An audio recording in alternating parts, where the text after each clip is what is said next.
ব্রাহ্মণবাড়িয়ায় বিএনপির নির্বাচনী জনসভা অনুষ্ঠিত হয়েছে। শনিবার বিকাল ৫টায় সদর উপজেলার সুহিলপুরের গৌতমপাড়া ঘাটুরা উচ্চ বিদ্যালয় মাঠে এ জনসভা হয়। এতে প্রধান অতিথি হিসেবে উপস্থিত ছিলেন কেন্দ্রীয় বিএনপির অর্থনৈতিক বিষয়ক সম্পাদক, জেলা বিএনপির সভাপতি এবং ব্রাহ্মণবাড়িয়া ৩ সদর বিজয়নগর আসনের বিএনপি মনোনীত সংসদ সদস্য প্রার্থী ইঞ্জিনিয়ার খালেদ হোসেন মাহবুব শ্যামল।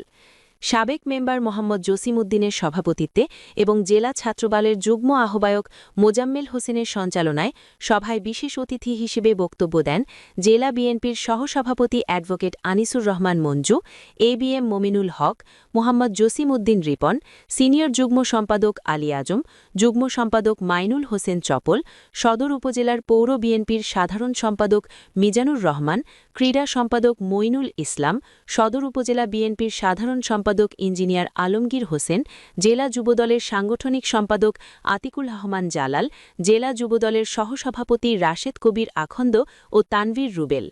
এছাড়া উপস্থিত ছিলেন সাবেক কমিশনার মাহফুজুর রহমান, মহিলা নেত্রী বিনা আক্তার, সুহিলপুর ইউনিয়ন বিএনপির সভাপতি নাসির খন্দকার, সাধারণ সম্পাদক অ্যাডভোকেট রুবেল মুন্সি, রাহিম উদ্দিন লস্কর, প্রফেসর মুশারফ হোসেন, মহিলা নেত্রী বৌটি আক্তার সহ বিএনপি ও এর অঙ্গ ও সহযোগী সংগঠনের নেতাকর্মীবৃন্দ।